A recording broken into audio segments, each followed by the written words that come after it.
Well, we can begin. First of all, I'd like to thank you and welcome you for coming out this evening. My name is Michael Buddy.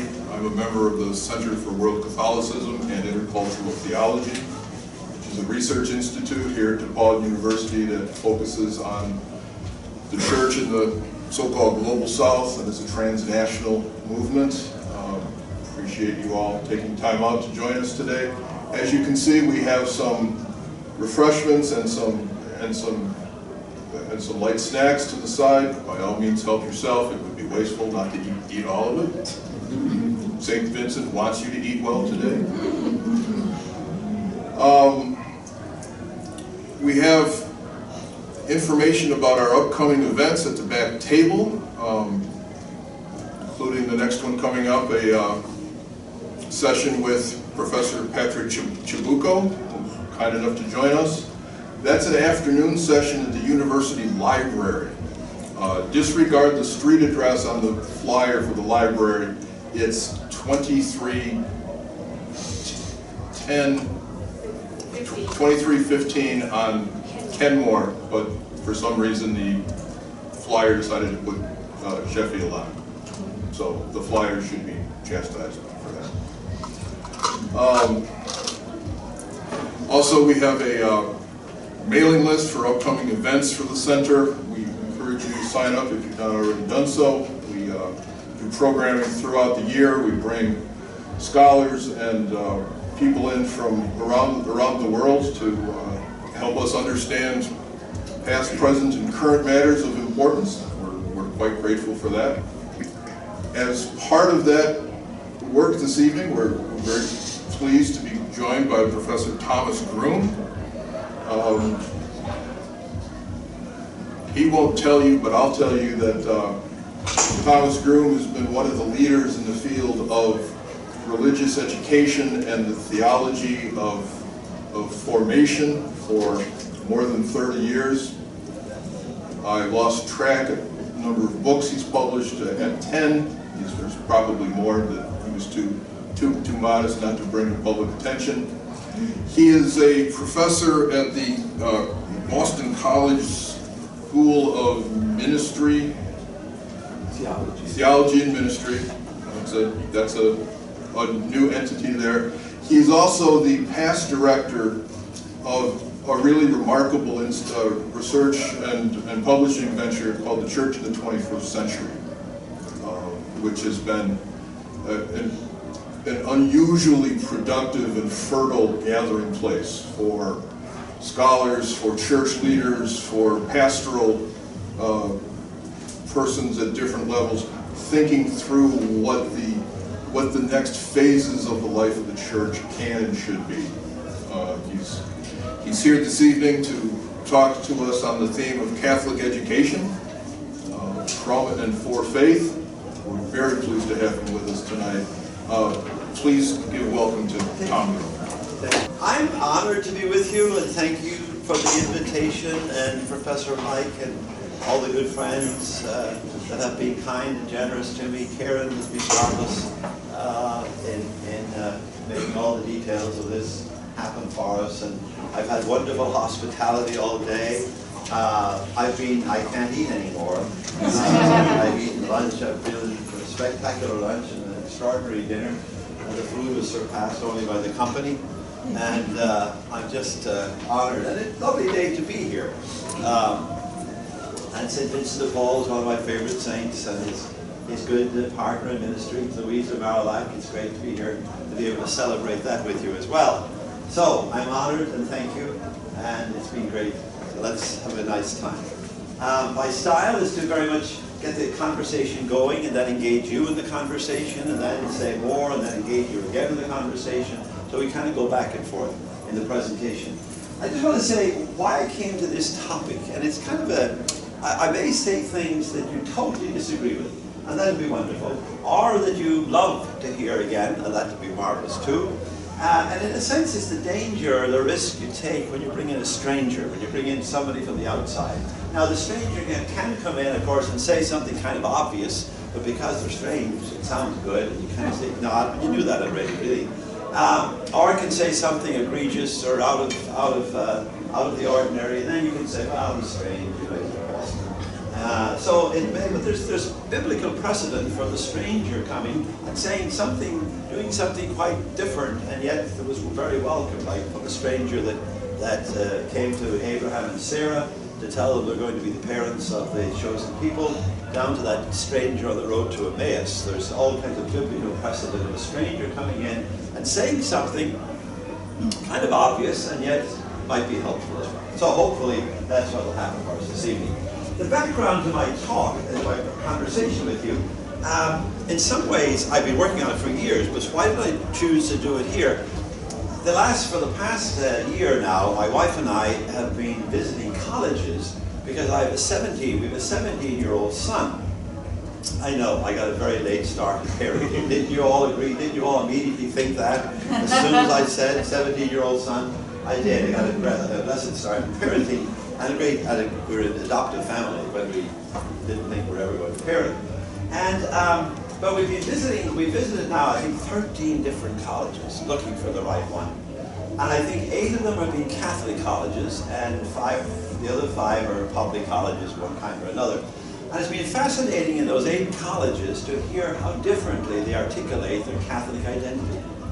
And it varies from people who are very overt and, I won't say in your face, but certainly very explicit about their Catholic identity, to a couple of colleges we visited that I would say are basically apologetic about their Catholic identity, or certainly are not overt about it. They're kind of covert. They talk about a kind of an exclusive, what Taylor calls an exclusive humanism. So they're a humanizing type of place, and they want people to have good moral values and to serve the poor, but no mention of God or of faith.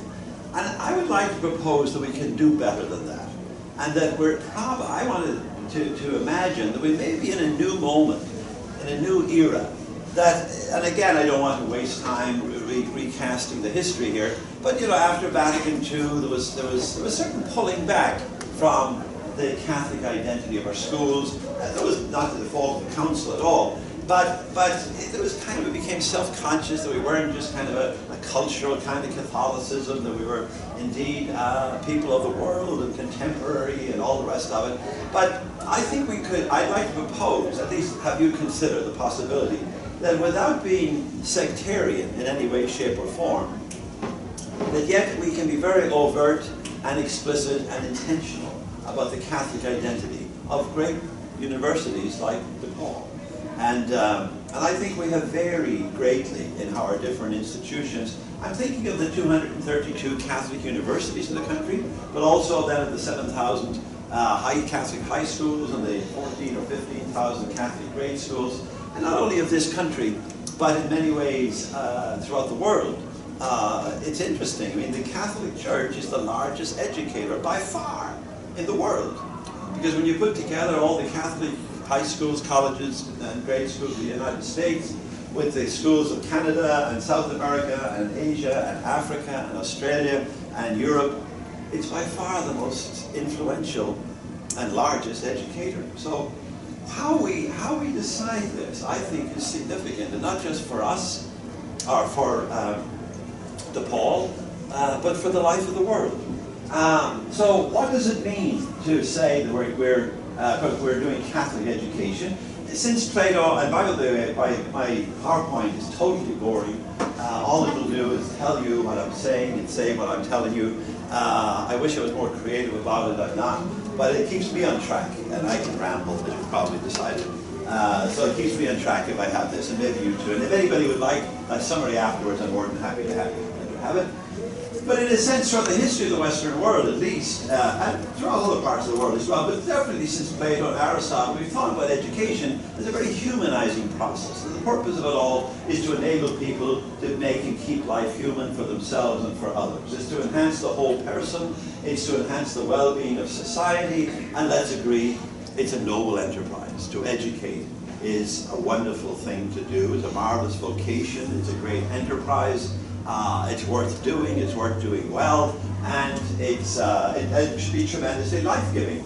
Now, the question then becomes, well, what happens to the word education if you put the word Catholic before it? It's meant to be a teacher is a wonderful vocation. Jesus is referred to as a teacher 150 different times in the Gospels. It was his primary identity, and so on. So it's a noble vocation to be an educator. But what about if you become a Catholic educator? And what does that mean? What does it mean to do Catholic education? And I'm raising this question, as I should, in the context of worldwide Catholicism. In other words, not just what should it be here at DePaul or here in Chicago or someplace, but throughout the world. Is there some consistency, even though it gets contextualized in its own context and culture and situation, as it must? Yet, is there something universal about Catholic education that should mark Catholic education wherever it takes place? And I just spent some time in Durban, South Africa. I've been to, I don't tell you all the places I've been in Australia this summer. But the Catholic schools in Durban, and the Catholic schools in Australia, and the Catholic schools in Chile, that I was there just in March, are in very different contexts, cultural situations, and yet is there something universal about it? And I'm going to propose that the universality of it, the hint of it, is in the title here. The Catholic education should be education from faith and for faith. That it should be grounded in faith. Its rationale is not just a philosophy. It's actually a spirituality. In other words, faith being put to work. That's my understanding of spirituality. It's grounded in a deep faith. It arises out of that faith. And that faith should mark and permeate whatever takes place in the name of Catholic spirituality. And not only does it arise from faith, but I think our purpose is to encourage faith, to nurture faith. Faith, that people have faith in themselves, faith in others, faith in life. And perhaps, and I would add, faith in some kind of a transcendent ground of being, an ultimate horizon that lends meaning and lends purpose and that permeates and colors how we live out our lives in the world. I think the sociologists now, it's fascinating. We're talking about this postmodern. How many of you think you become postmodern, so we're not longer modern, but now postmodern? And of course, modernity continues on into postmodernity. But the sociologists, psychologists, the social sciences are saying now that there's a kind of a new openness to faith and a new openness to the spiritual. That, in a sense, postmodernity is more open to it than modernity was. Modernity simply said that, hey, faith and all that kind of stuff is simply the superstitions of our grandparents, and as soon as we got a bit of education, we'd give up on it and walk away from it and forget about it because it was simply irrational. It was simply wishful thinking, and that a life in faith was simply unenlightened. Postmodernity doesn't think that. Postmodernity says, no, that's not true at all. Atheists and Charles Taylor has a wonderful argument that atheists and theists both now are on level ground. And it's not that one is more reasonable and the other is more wishful thinking or superstitious. They're both equally respectable, reasonable postures to take toward life, be that atheism or theism. And that it's a new moment. And if you go next door, well, our Pakistani students are next door, but if you go out, if you meet a student on the street, as it were, because our Pakistani students might be immediately identifying themselves as Muslim, and it's marvelous to see the Center for Muslim Studies and the Center for Jewish Studies in the corridor there. I'll come back to that in a moment.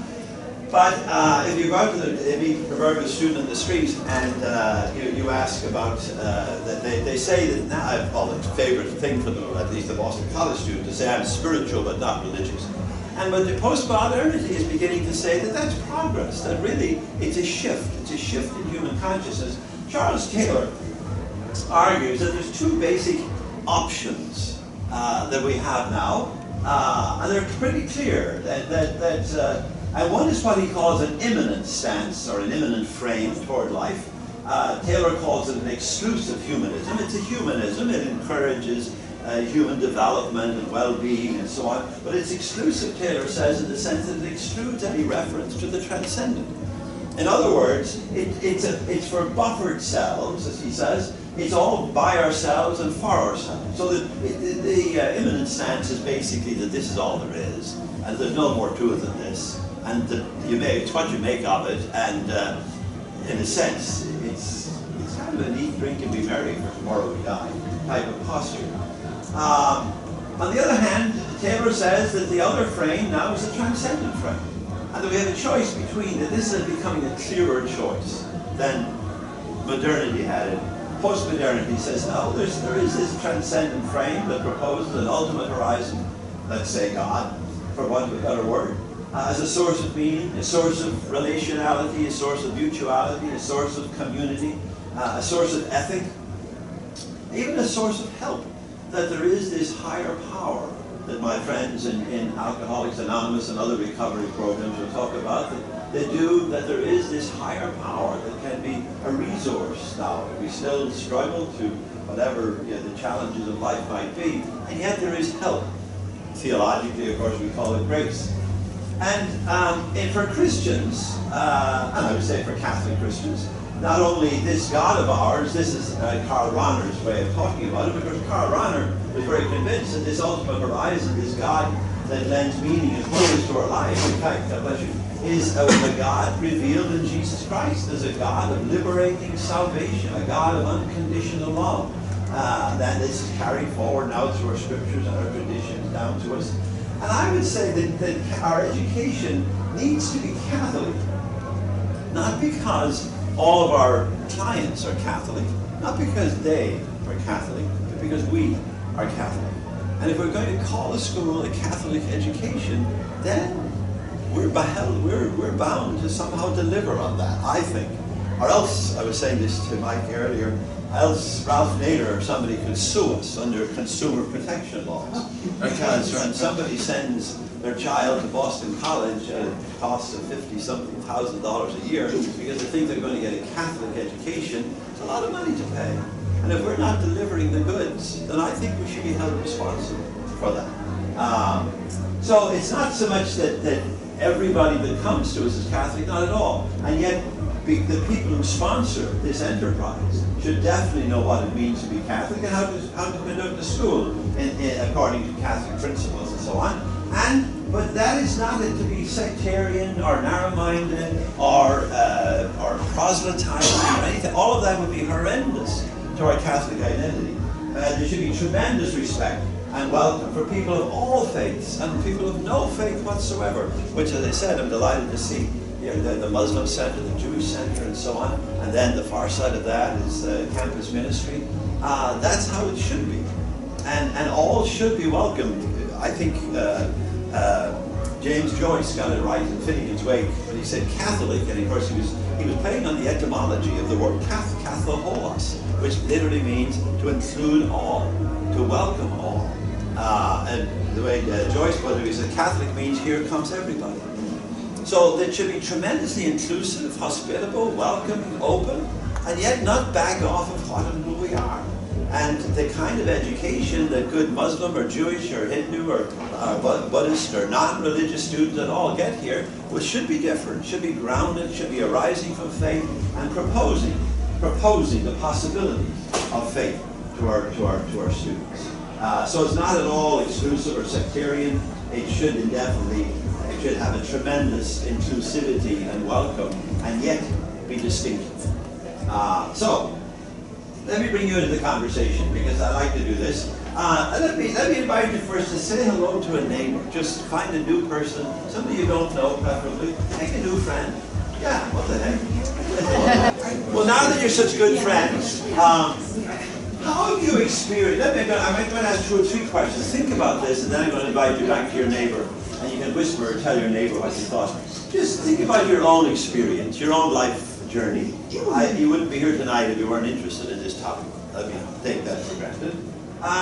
So how have you experienced the faith foundations of Catholic education, wherever you've encountered it, whatever level, grade school, high school, college, university? How have you experienced it is one question. I think, I try to think beyond it having like a religious name, like DePaul, after a great saint, or having statues or crucifixes or something. It reaches beyond that. How have you experienced those foundations, and how can it enhance the life of a school, or the life of what you do in a certain place, or how maybe enhances to a school? How can it be distinctive? What would lend distinction to it? How could it enhance the life of a person? Or maybe its cultural context? What resource could it be? Because the schools should enhance people's lives, should enhance the culture.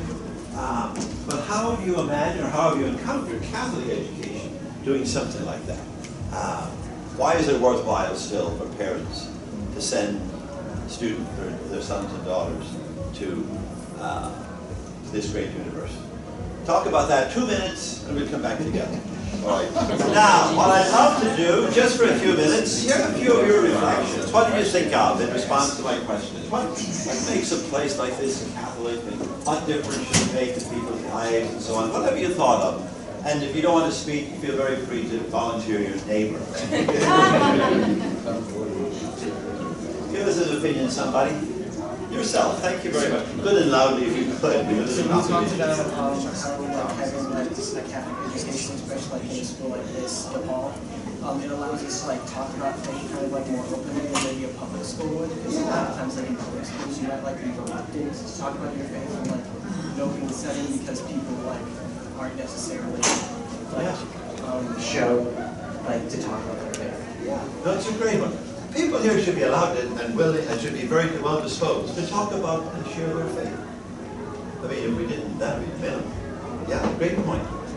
Another one somebody thought of?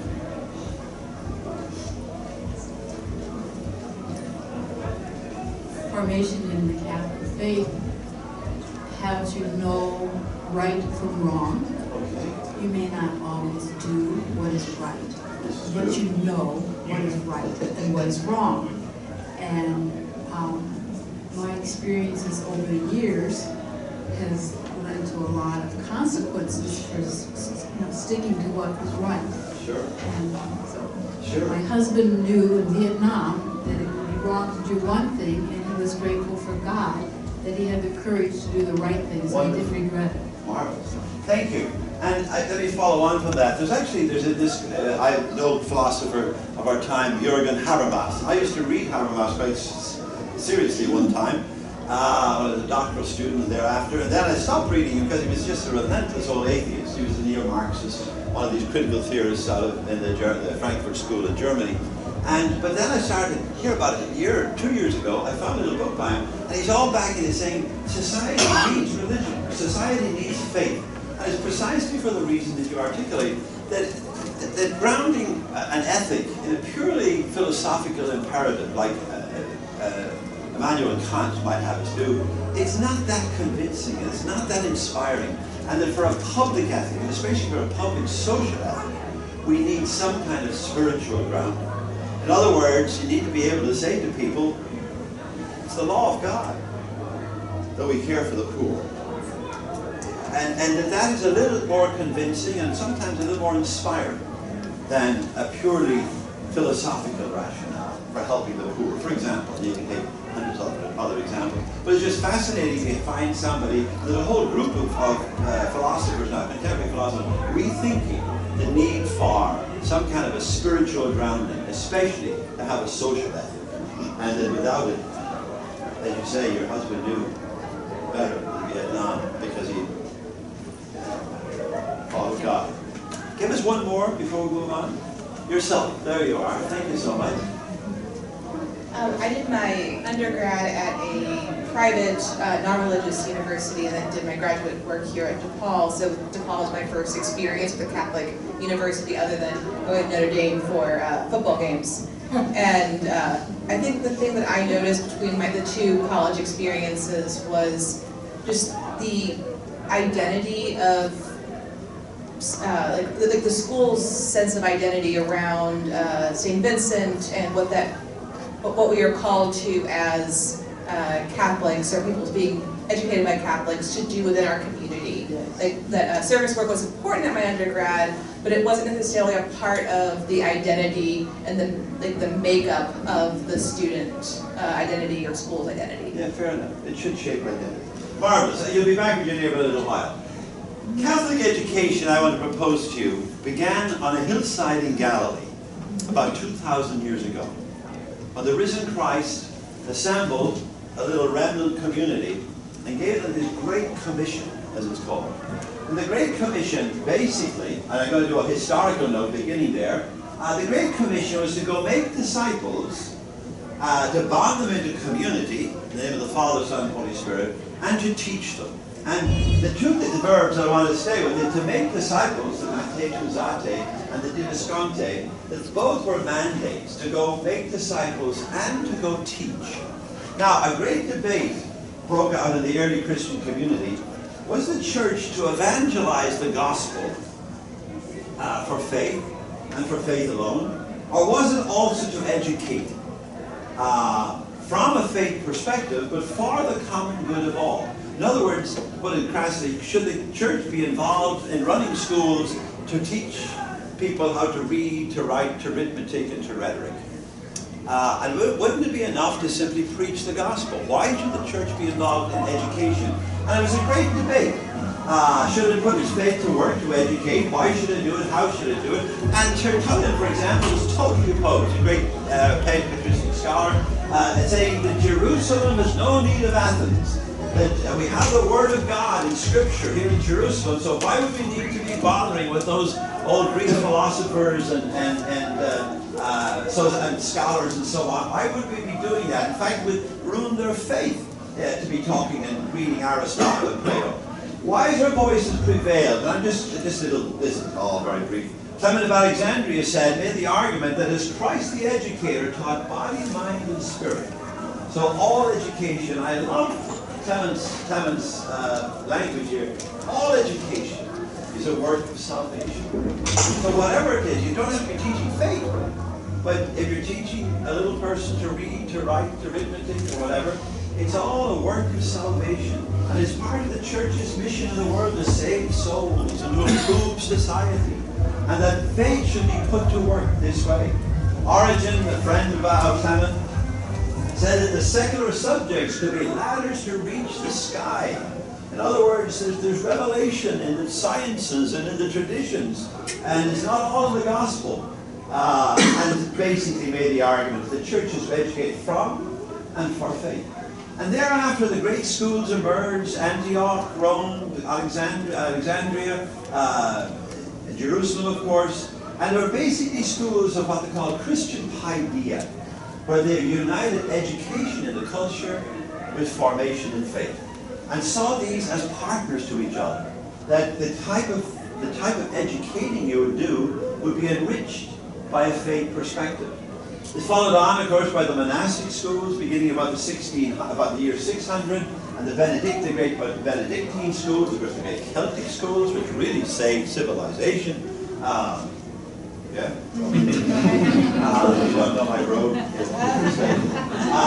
It's followed by the cathedral schools that emerged around about the year 1000, and the first great universities in the Western world, all of them, Bologna, Oxford, Salamanca, Paris, Cambridge, all of them were launched by papal charter, sponsored by their emerging religious orders. So in a sense, the Catholic Church founded the whole intellectual life, at least of the Western world.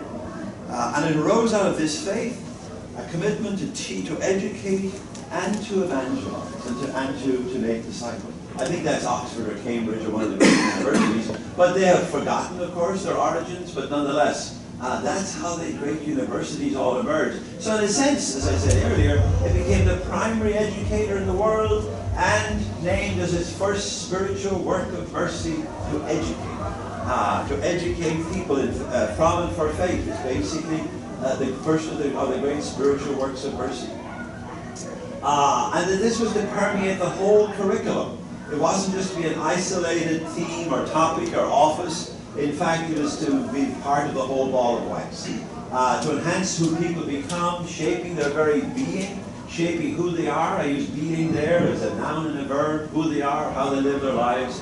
And it birthed what I call what people now refer to as the Catholic intellectual tradition. And basically, again, I'm summarizing huge amounts of topics and what have you, but basically, the Catholic intellectual tradition is what I would call a both-and kind of partnership. What do I mean by that? What did I do? Oh, here it is. That, yes, we educate persons, and there's great centrality and emphasis and appreciation and promotion of the person, But we also feel perfectly entitled and in fact expected to talk about God. So in a sense, who's at the heart and center of a Catholic school? Well, the student is, but God is too. And there's no conflict there. The same way that it's, yes indeed, it's an imminent type of enterprise. We have to teach people the sciences and the mathematics and geography and all kinds of things. But we can also teach theology and a faith perspective and a spirituality. And there's no contradiction whatsoever between these. They're both eminently appropriate and indeed both are needed. And yeah, we can be places of tremendous critical reason and research and so on, but there's no conflict whatsoever. In fact, faith and reason need each other. Faith without reason becomes very dangerous. Faith without the monitor of critical reason is hazardous. But on the other hand, reason without faith becomes total relativism and to great danger of nothing but ideology.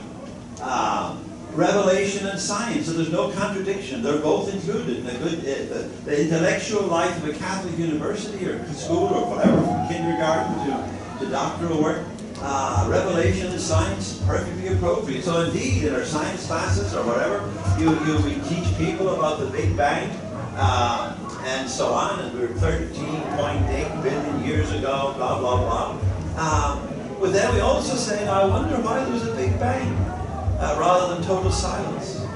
And then we go to the story in the book of Genesis, chapter 1, and says that God created the world in 6 days, on the 7th day God rested. And you could say, but that contradicts each other, doesn't it, Tom? Not at all. They're just different ways of knowing, different epistemologies, and they enhance each other.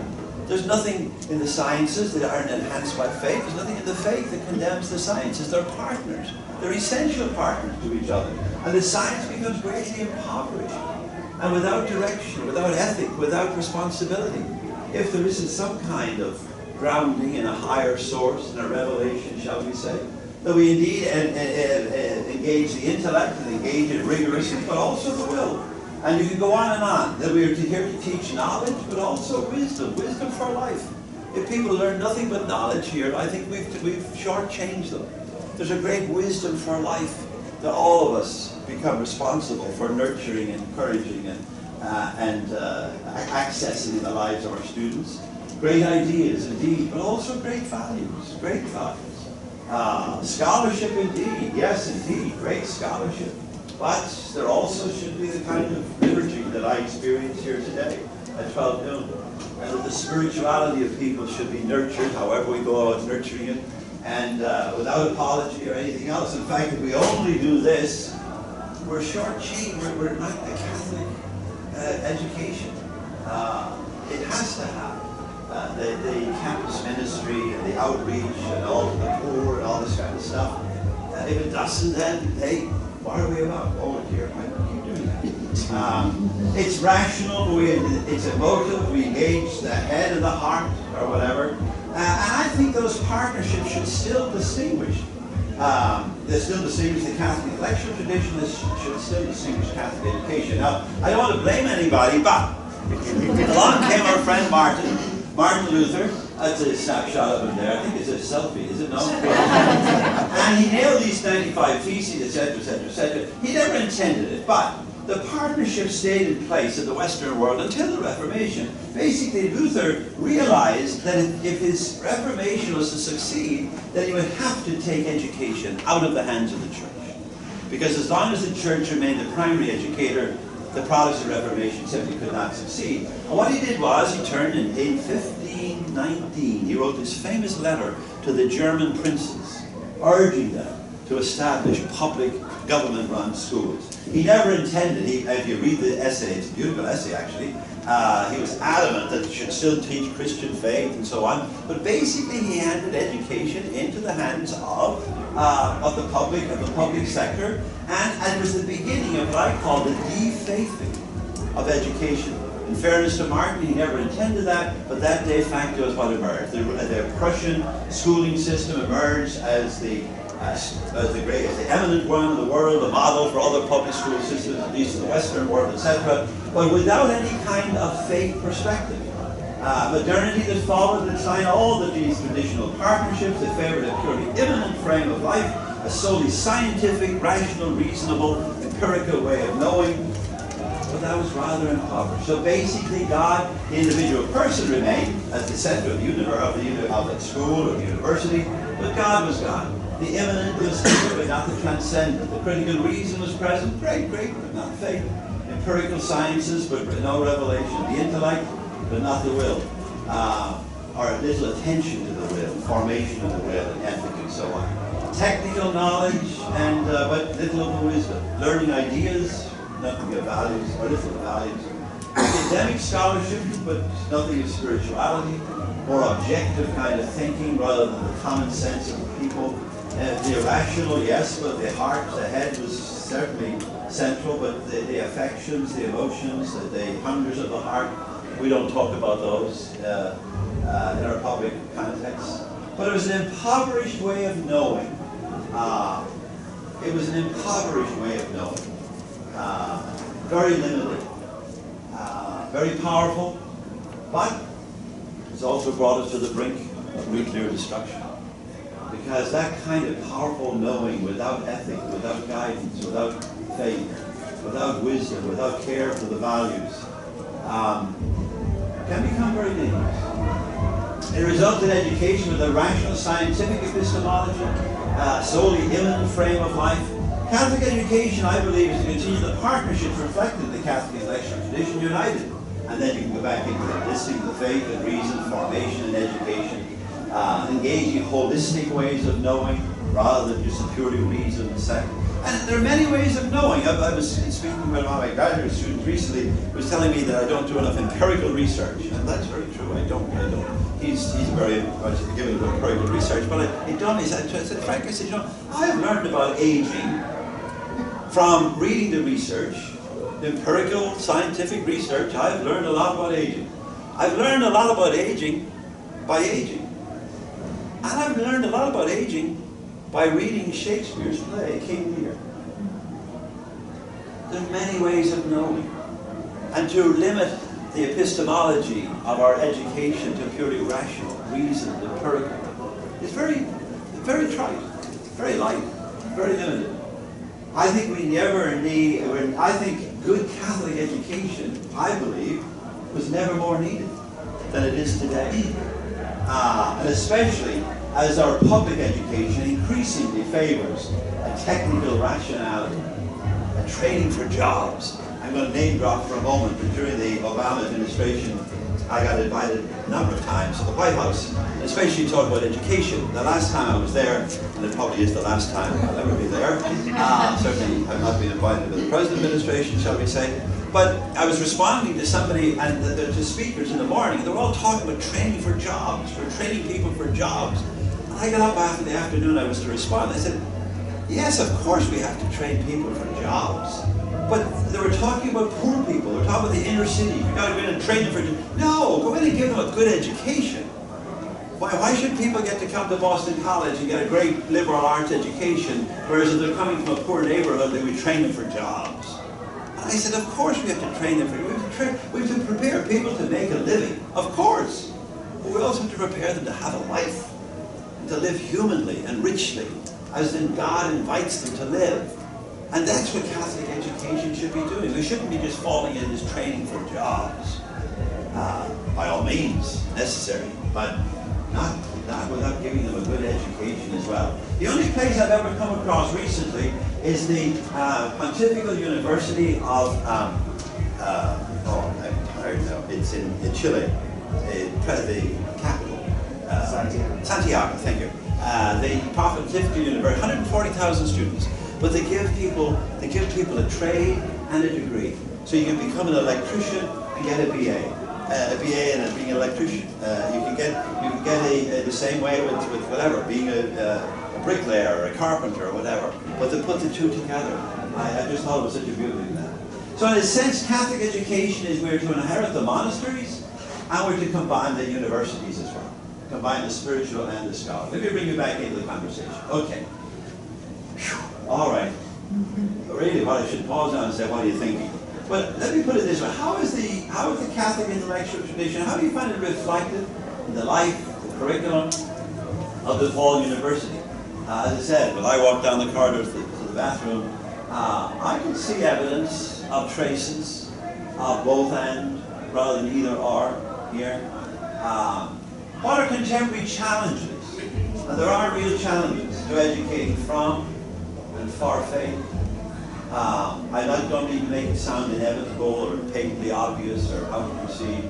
What are the assets of faith-based education, even worldwide, on the world stage?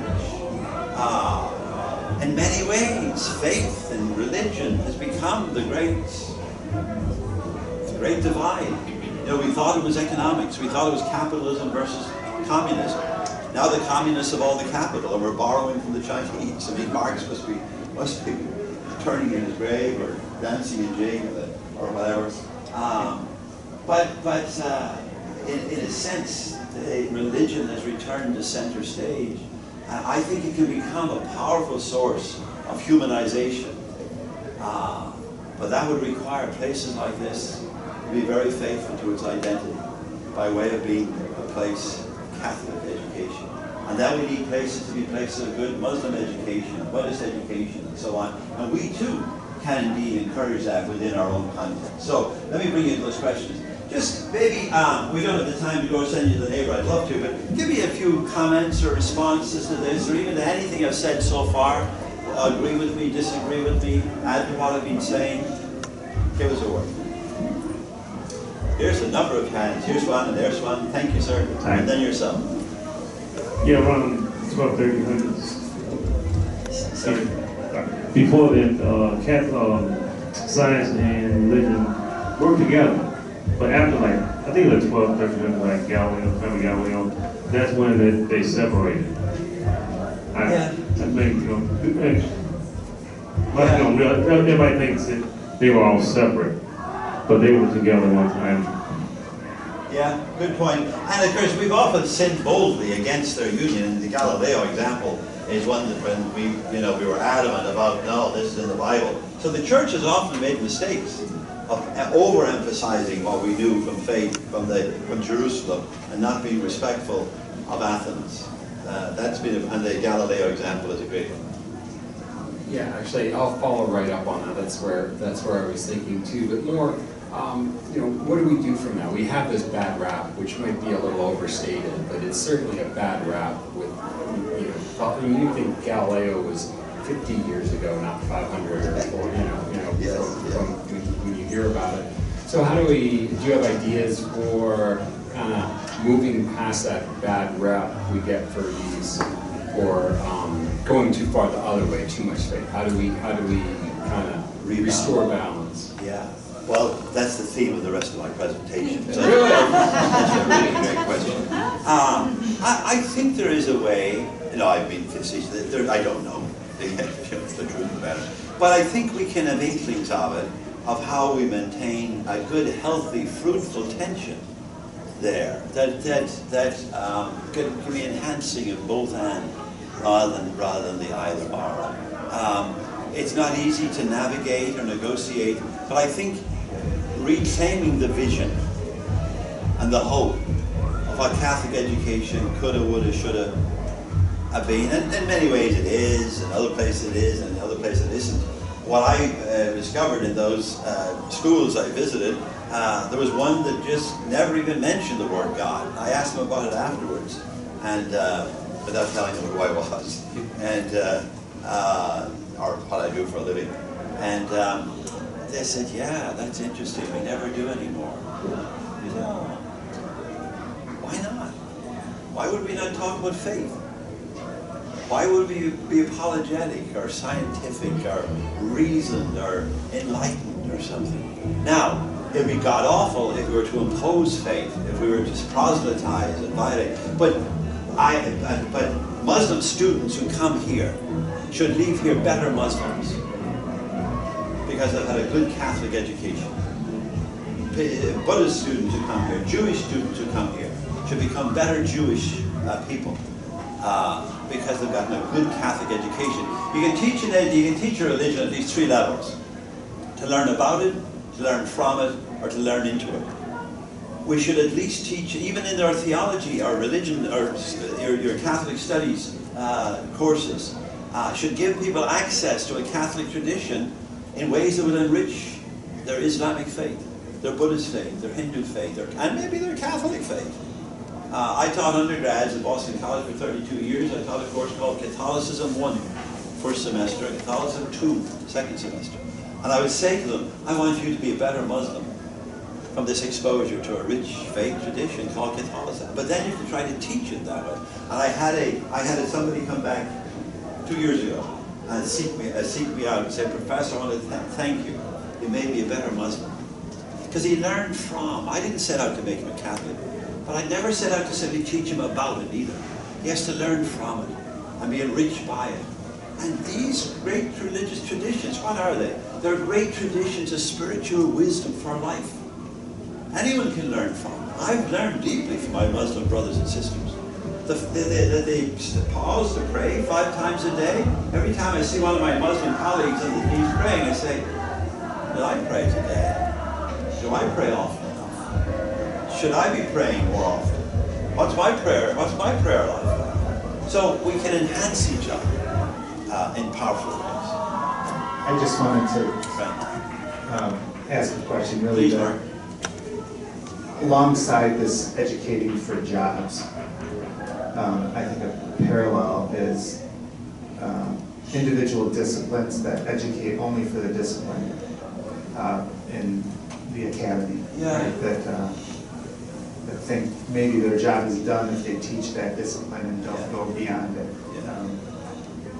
To ask bigger questions about what it's for in the end. Or I think the Catholic intellectual tradition of the Rovan offers this possibility of interdisciplinary conversation that is really significant today. Yes, I think you're right. I think you're right. But there's a sense in which we almost have to relearn this. Because there are ways in which we pull back. At least I know lots of places that pull back significantly from being a Catholic school, even though they still advertise that way. But I think we have a responsibility, and a new moment perhaps, to re-engage the conversation. Let me push on a little bit. There's a new hand over there. Let's get hear from a woman. We haven't heard a woman's voice for a moment. And yeah, then we pick up. There'll be another one too coming. Yeah, he also told me I should stop at 8:30. So I have miles to travel. By all means, Vincent would want you to listen to a woman. It seems to me that in today's world, the context of education is within a society that is very secularized, very polarized. And for example, in this university, we have a very, very diverse population with the Catholic students, let's just say baptized Catholics, not educated Catholics, being a very small minority. So I do think that the Catholic identity is more strongly promoted here with a capital C than it was maybe a few decades ago. But we also in America have the history of religious discrimination and anti-Catholic prejudice, and don't let the state know what you're doing and don't proselytize. So I think there are a lot of dynamics going on that are contemporary. They complicate life. Yeah, and that's a great point, but I think you've also made a very valuable point that in a sense, I'm taking your word for it, that you're better off, you've been moving in this direction for the last 10, 15 years in a way that you hadn't been before then. And I think in the aftermath of Vatican II, we all became a bit embarrassed by our kind of cultural chauvinistic Catholicism that was full of rules and regulations and in many ways Vatican II invited us beyond that. But then we began to say, this is literally a true story of a young person back in the mid-80s. She was showing potential new students around Boston College. And somebody said, what's that big building there? And she said, oh, that's where the Jesuits live. And the kid said, Jesuits? What are Jesuits? And the young woman saying this, conducting the tour, said, yeah, don't worry about them, they don't bother us. They don't bother us. It was almost like they were like some kind of animal or something. We locked them up in there. But it was almost like, whereas now, and in a sense, we almost had to pull back from that kind of Catholic chauvinism. Don Bonin, a great president of Boston College, in 1982-83, took down all the crosses in the classrooms of Boston College. And I did an interview, I was doing some media work at the time, and I said I thought he was right. I thought he made the right decision. And in 2008, 2009, Father Bill Leahy, our present president, put back up all the crosses. And I did an interview with the media outlet where I said I thought Father Leahy was right and did the right thing. And I think maybe we had to take down all the crosses for a while and rethink, what does it mean to be a Catholic institution, a Catholic school? And I think that's the moment we're in now. Amanda? But I see it, so on Tuesday night, I'll be standing in front of parents, 8th grade parents, giving them a talk about confirmation, and most of them don't go to church, don't bring their children to church. So we have this kind of lost generation of parents who aren't really, they're kind of in, but they're not really in. They're not really sure why they're still doing it, except that their parents are telling them, you've got to get your child confirmed. And then confirmation will be graduation from the faith, and they won't return. Yeah. So when they come to our college campus, and we're, I work in Catholic campus ministry, and we're trying to say, come and learn and grow in your faith, and they're a little hesitant because they haven't grown up with it being an important piece of their life too. Sure. So. And now, Amanda, I'm going to put my life on it. I'll put money on it that the people that you prepare for confirmation will not turn out as badly as you just described. that you, I know you well, are doing a heck of a job preparing them for confirmation. And even if their parents are not taking them to church, you know what you tell confirmation people? Take your parents to church. We're going to confirm you as an adult Christian. And part of your responsibility is to invite your mom and dad to church. I've seen it happen.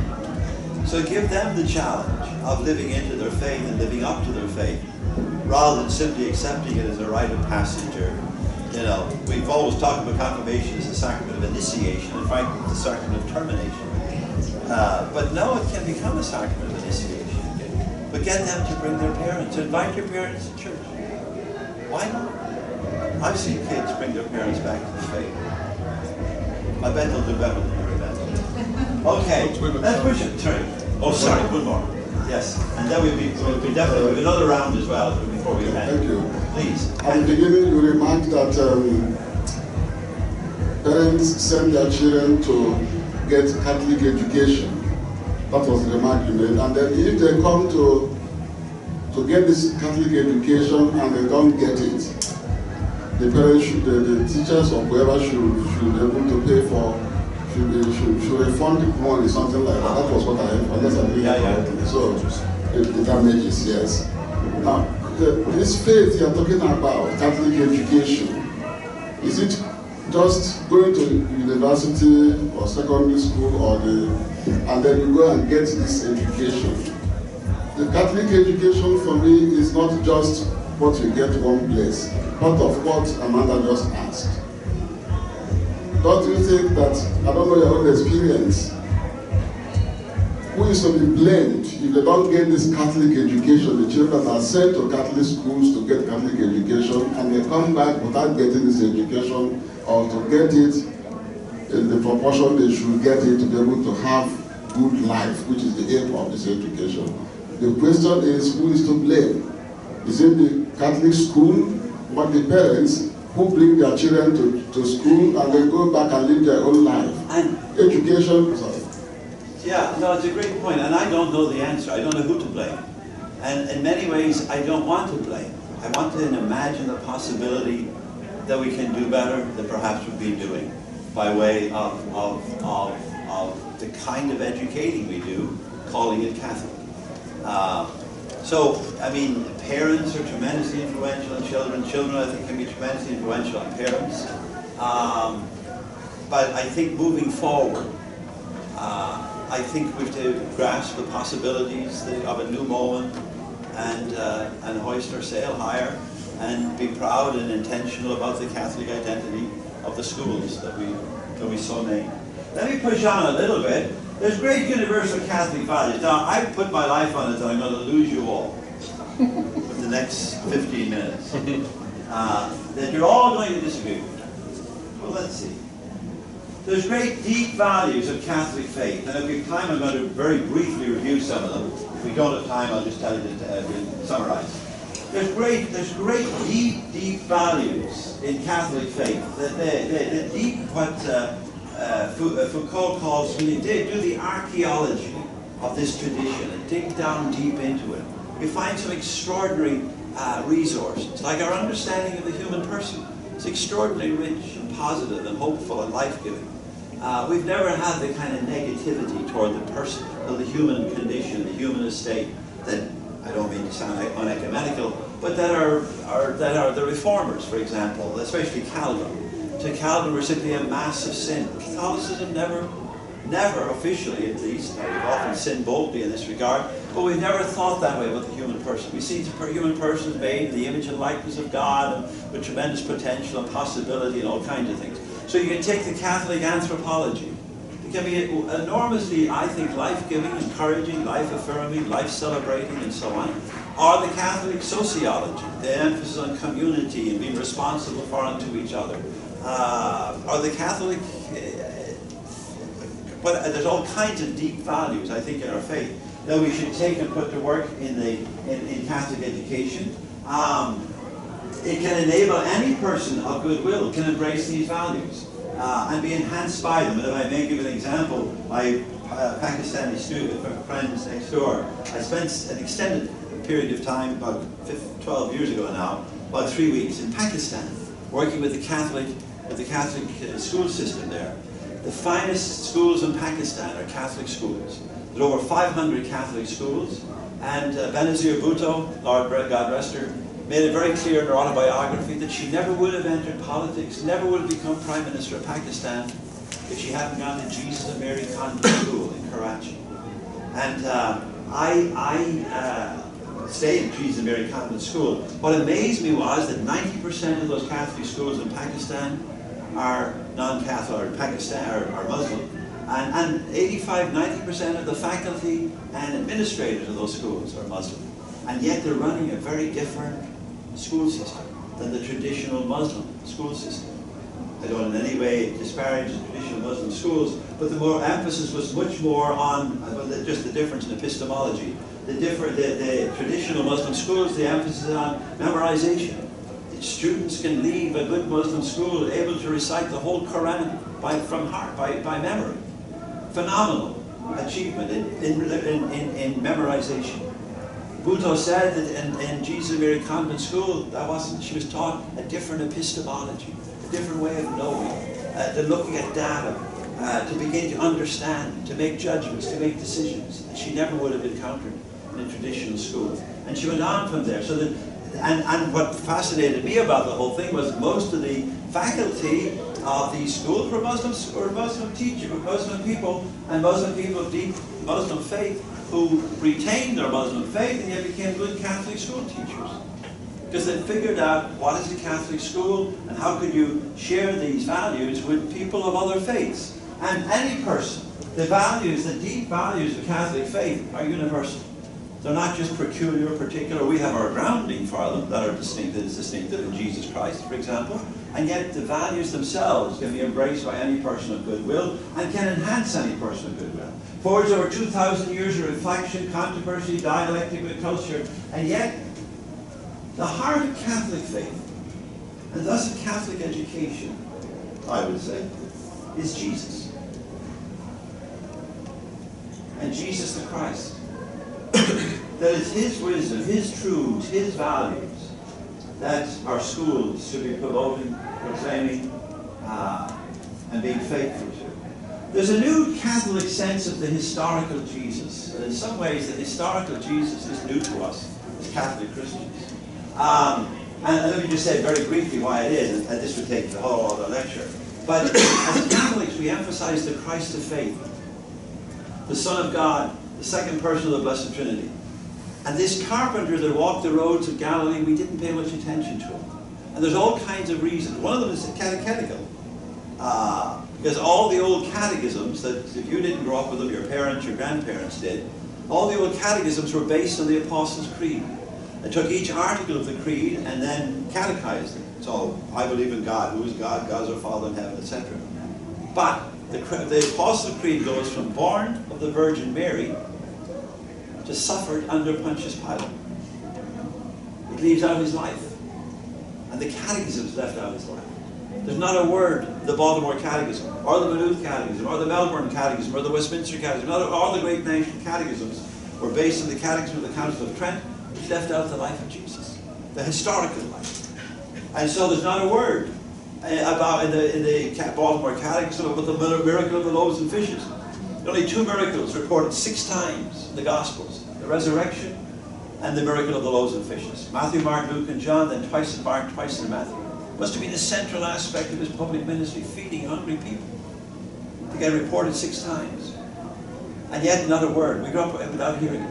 And hearing about, not only the stories about him, but the stories he told. The Good Samaritan, the prodigal son, Lazarus at the gate, the persistent widow, you name it. As Catholics, we basically grew up without the Scripture. Now, we're doing better since Vatican II and all the rest of it. But we've got a long way to go to really embracing and identifying the historical Jesus. And if anybody did that well, it was surely Vincent de Paul and Louise de Marillac. That turning to the praxis, to the lived faith of the historical Jesus. That's what drove them out.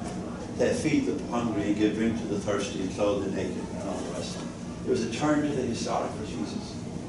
He walked the roads of Galilee preaching God's reign of radical love, mercy, compassion, peace, justice, love of God, love of neighbor, even enemies. Holy moly. Worked miracles to feed the hungry, heal the sick, console the bereaved, drive out evil, all to restore the dignity of people in the extraordinary inclusive outreach. The lovely reading in today's gospel, in today's liturgy for the feast of Vincent de Paul is how and it's a powerful, powerful text. And you know it well, it's Luke chapter 4, how he went into the synagogue on a Sabbath day and he was asked to read. And he stood up to read the text from Isaiah 61 verse 1. And the Greek there is that it says he found the text. Well, he didn't just find it, he looked for it. The verb there is heurisko, which literally means he looked for the text. He went looking for the text. And Walter Brueggemann, a great Hebrew scripture scholar, Old Testament scholar, Brueggemann said he was looking for the most radical text he could possibly find in the Hebrew scriptures.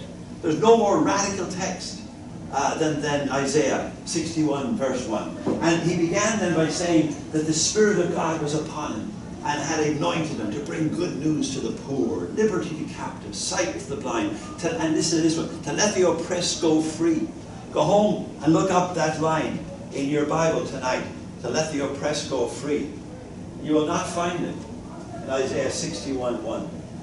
You'll find it in Isaiah 58:7. Jesus inserted it, working from memory. He wanted to emphasize to let the oppressed go free. It's not in 61:1. He went looking for it and recited it. And to announce God's year of favor, God's year of jubilee, God's year of giving it all back and letting everything go free. The slaves, the debts, the land lie fallow. And then it says that he said, and today, this day, then it says in the text that the eyes of all in the synagogue were riveted upon, were focused on, riveted in one translation. That's what we need to do, I think, as Catholic educators, to rivet our lives on Jesus. And then he says, today this text is fulfilled in your hearing. And in many ways, that's what Vincent de Paul and Louise de Marillac and all the rest of it are all about. This liberating salvation. It's an amazing text. He prayed, of course, he favored mercy. He was raised up by God. Yes, we don't deny the resurrection. The risen Christ is essential. This is how we're to live. The risen Christ makes it possible by what Paul calls the abundance of grace. He was raised up by God to affirm everything he had preached and lived and died for. He rose for it as well. His favor for women is extraordinary. This is the woman bent over in Luke 13. And if you look at the text, it takes the initiative. Many times people come to him saying, well, Bartimaeus, Lord, that I may see, Lord, that I may walk, or whatever. But the women, because he knew the women wouldn't take the risk of coming to him. The widow of Nain, who just lost her son, her only means of support. He's the one, he takes the initiative. The woman bent over for 18 years, and he goes over and takes her and lifts her up. The woman with a hemorrhage for 12 years that's afraid to even touch him. And yet she touches the hem of his cloak, she's healed. And he turns around, isn't it lovely what he says to her? He never says, I've healed you. Never, to anybody. Instead he says, your faith has saved you. Your faith has healed you. Talk about empowering people. Talk about enabling people. Just extraordinary. For a Catholic, what does it mean? What would Jesus be? It would mean to put God first. We'd have to educate people in some kind of a deep faith that tries to put God, however people name God, Allah, God, higher power, the force, whatever, but to take and put God and faith in God and to live for the reign of God. That was the central theme of his preaching, his reign of God. And it's to be done on earth. You know, he taught us to say, thy kingdom come, and then he said, but thy will be done on earth as it is in heaven. Well, we don't have to worry about heaven. They're doing God's will, but on earth. A good Catholic education should give people that sense of transcendence, that sense of ultimacy, that sense of God's presence, that sense of the invitation to live as a person of God, as a person of faith, whatever the faith might be. We're not going to try to make little narrow-minded Irish Catholics up. We have to get people, our good Catholic education would definitely, however we do it, would encourage people to embrace the greatest commandment. That's the best way to live your life, is to live in love rather than hatred, and live in hope rather than despair, and so on. To have deep compassion for all in need. I think if people leave our schools and they don't have deep compassion for people in need, then we have not given them anything remotely resembling a Catholic education. And as I said, if you don't believe me, look to that fellow Jesus. To promote the dignity, the self-esteem of all people. Nobody should ever be put down, excluded, diminished, discouraged. It should be a tremendous source of affirmation, encouragement, possibility, potential. And I think you can do that teaching science, teaching. You think about great teachers you've had that have touched your life. I bet there weren't all religion teachers at all. That it happened in math class, it happened in science, it happened because there were people who cared about you and who taught and didn't just teach science. They taught much more than that. Values and outlook and possibility and positivity. And even if they weren't using God talk, I'm not saying we should all end up using God talk in our disciplines. Not at all. It might be inappropriate in some of our disciplines. But that doesn't mean that our faith in God and our faith in God is revealed in this Jesus shouldn't be at work in how and what we teach and how we go about it. It would empower the agency of learners. As I said, if we were to follow the way of Jesus, it would be their own agency, their own potential and possibility and engagement of that, to develop all their gifts. Discipline in places like this should be restorative rather than punitive. It shouldn't just punish people, it should bring them back to their possibilities. Works of service would obviously have to be part of the curriculum. Spirituality, worship, and you do this all very, very well. But I suppose we clung to this one, the service, but the spirituality and the worship, I would say, many of our Catholic universities especially have not done so well with that. And our high schools too, I mean, it's marvelous what's going on. But I think we can't just tell them to feed the hungry and give drink to the thirsty because that's a good thing to do. I think I'm for saying no, it's the law of God. And your life of prayer and your life of worship is a way to sustain the works of service. Otherwise, it'll pass. It'll die with the idealism of beauty. We'd have to welcome all to the table. We'd have to be truly Catholic. I love this painting of Old and Piazzacchi of the Last Supper. What do you see? What do you notice that may be a little different? The women, the children. I'm totally convinced we're all there. How could he have gone? One of the reasons he was put to death was the inclusivity of his table fellowship. Look at it in Mark chapter 1, verse 22. He began to protest who he was eating with. Then he's eating with prostitutes, tax collectors, sinners. Then about 12 verses later, Mark 2, 13, 14, they go out and begin to plan to kill him. And a lot of scholars now say it was because of the inclusion. So it's amazing. I can't imagine him being totally inclusive in his table fellowship throughout his public ministry, and then showing up the night before he died and simply inviting the 12 boys.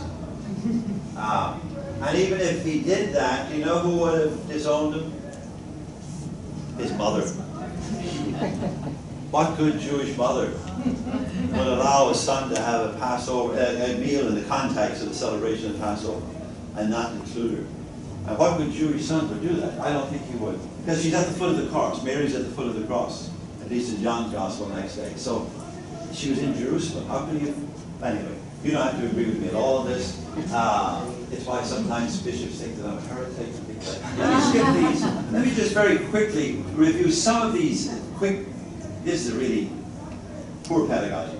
But this anthropology, all made in the image and likeness of God. So these are great values of Catholicism that have emerged over the 2,000 years, but all of them consistent with and inspired by the practices of the historic of Jesus, an understanding of the person that made in the divine image and likeness, and that image is never lost, alive by the life of God with tremendous goodness, potential, possibility. They were basically good people in the hands of a loving God, Ronner, rather than sinners in the hands of an angry God, Jonathan Edwards. It's a big difference. A cosmology, an outlook that sees life in the world as a journey home to God. That's the meaning of it. We come forth from God to journey home to God. That's what it's all about. There's an ultimate horizon, in other words, that lends meaning, that lends purpose, or makes it worthwhile. A world as good and as a world that is good and as the theater of God's abundant grace. That it's all sacramental. I would say that the person who nurtured me in a sacramental consciousness was my high school science teacher, who also taught theology in my boys' boarding school in Dublin. He was a miserable theology teacher. He was a fantastic science teacher, but he never used where he was an oblate priest. But he'd say, no matter whether we're looking through a microscope or a telescope, he'd say, "Oh, gentlemen, look at that. Isn't that gorgeous? Do you see the design there? Isn't that amazing? What do you think of that? Doesn't that take your breath away?" He nurtured us as in religion class, he was terrible. "Father, do you have to believe that?" "Yes, you have to believe that. Why are you questioning? You're questioning the faith." "No, Father, my friend." He never used God talk in science class. And yet he nurtured the whole bloom of all of us in a sacramental outlook on life, to see God in all things, in creation, in nature, in the beauty of it all. A sociology that calls it into community, to love our neighbor as ourselves. A communality that reflects the triune nature of our God as agape love and demanding mutuality. It's a way of knowing that honors the both ends of Catholic intellectual tradition. Lonergan is a great example of it. That the kind of epistemology we encourage is getting people to attend to the data, but also to understand it, then to make their own judgments and decisions about it, rather than simply feeding back to us what we fed out to them. But my mentor, one of my great mentors, Paulo Freire, would call banking education. With the uniting knowledge and wisdom, reason and faith to live into a fullness of life. A legacy of tradition that teaches the arts, the sciences, the religions, preparing people to live educated lives, to help them make and keep life human for themselves and for others, as I said earlier, to make a living and to have a life. A politics that encourages the practice, the corporal and spiritual works of mercy, and that promotes Catholic social teaching with that consistent ethic for life, a seamless garment, as the great beloved former Cardinal Archbishop of Chicago, put it so well, Cardinal Burley. And a reminder to us that it all really comes down to Matthew 25. And that it won't be interesting, but if, God forbid, we be among the goats, the only difference between the sheep and the goats, neither one sees God. God bless you. The sheep and the goats both say, we never saw you. The only difference is the sheep saw the poor and helped them. The goats did not see the poor or saw the poor and ignored them. But neither one saw God, even though he's in the breadline. They were most likely now to encounter this risen Christ. The spirituality that honors, nurtures the God-shaped hollow in the human heart that nothing else can fill, to quote Pascal, to recognize and reject all the idols. We should send people out into the world from our schools ready to live the first commandment. In other words, to put God at the center of their lives. And if you ever teach those commandments, don't begin with Exodus chapter 20, verse 3. Begin with Exodus chapter 20, verse 2. I am the Lord your God who brought you out of Egypt, that place of slavery. Now, basically, God is saying, if you want to remain free, put me at the center of your life. Because we all have our gods, every one of us. But if you make a god out of fame, fortune, power, pleasure, whatever, you'll be back in Egypt before you know it. It will enslave you. People should go out from our schools knowing who their God is and knowing who their God is not. A Catholicity that reflects that all are welcome, but a universal concern and outreach to all with care, concern that has no borders. That's what it truly means to be Catholic. That's just a huge Catholic. That's a great. That was a photo that I took, that a friend of mine took of a group milling around in St. Peter's Square before one of Pope Francis's reflections. What is your own best insight? Yeah, let me put all these up here. How would it enrich your own work, your own faith journey? I'm interested in your questions, your answers, of course. Maybe they're too much to take on this the last 7-8 minutes. So you go home, and somebody, your partner, your friend, your roommate, says to you, "So, was it any good?" You say, funny brogue, a lot of the same old stuff, really. And then they say, "Yeah, but did you learn anything at all? Is there any bit of wisdom?" And I'm not so much interested in your insight as I am in your opinion. In other words, not so much interested in your idea as in your wisdom. If there was a piece of wisdom you're taking away from our evening, what would it be? Write it down. If you have note paper at hand. That's the best note you'll take tonight, by far. In other words, what's your takeaway from this evening? The core takeaway. The one that you might still remember a month from now. Yourself. Well, let me see. Is there a new hand? Is there some hand? Somebody that wants to have a word that we haven't heard from yet? A new voice, pardon, a question, an answer, a response, what you're taking away, whatever it is.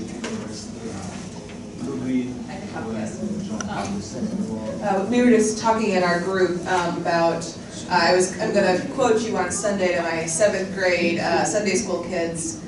They're in year 1 of confirmation prep. And so I've been really trying to push them going to Mass. Good.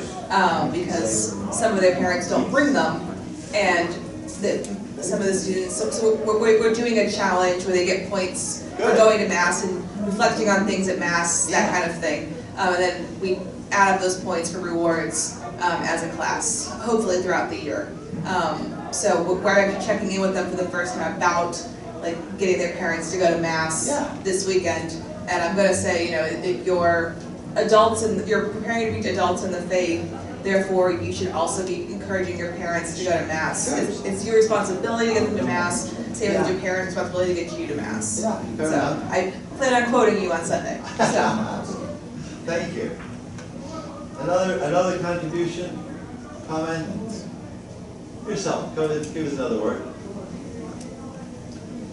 I had the very profound insight as a child raised in a non-Catholic home by a non-Catholic widow, and I went to Catholic school, why I never knew about the historical Jesus. You explained it very well with the Council of Trent and the Apostles' Creed. Yeah. The big gap. Yeah. And you see, thank you. And we weren't reading the scriptures. Our Protestant brothers and sisters were reading the scriptures. We thought that was Protestant, to be reading the Bible. So we weren't reading the Bible either. And then there's a very limited cycle of readings. And on Sunday, we had a one-year cycle only for Sundays.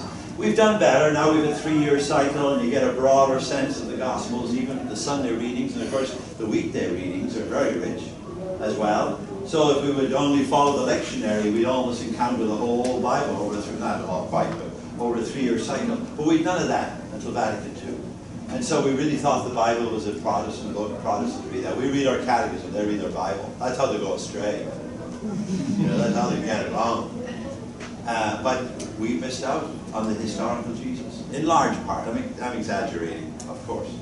But we were much more focused on the Christ of faith, which is an important focus. We both and. There's a text in the Catechism of the Catholic Church which says that the heart of our faith is not the Bible, it's not the sacraments, it's not the commandments, it's not the creeds. All of those are constitutive, but at the heart, it says it's actually paragraph 422. It says at the heart we find a person, the person Jesus of Nazareth, the only Son of the Father.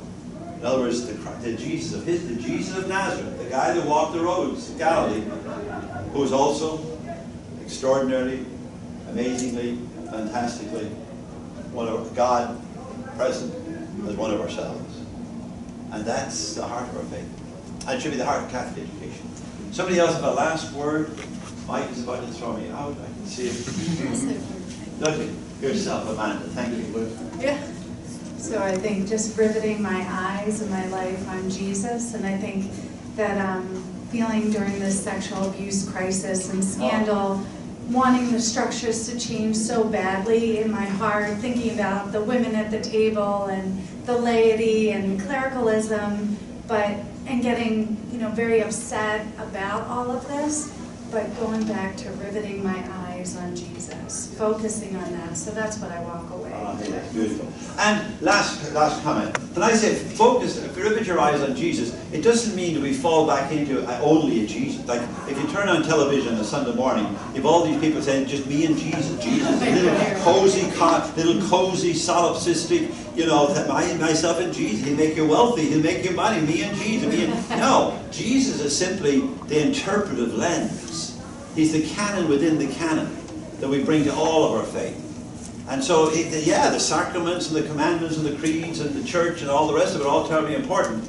But our interpretive lens for it all is the Jesus of history. A last comment before we go to bed. Yates, as in William Butler, says, education is not about filling a bucket, it's about lighting a fire. And I think that Catholic education has faith-based resources to light the fire of student souls. And wouldn't it be sad if we didn't draw upon that fire? All right? God bless you.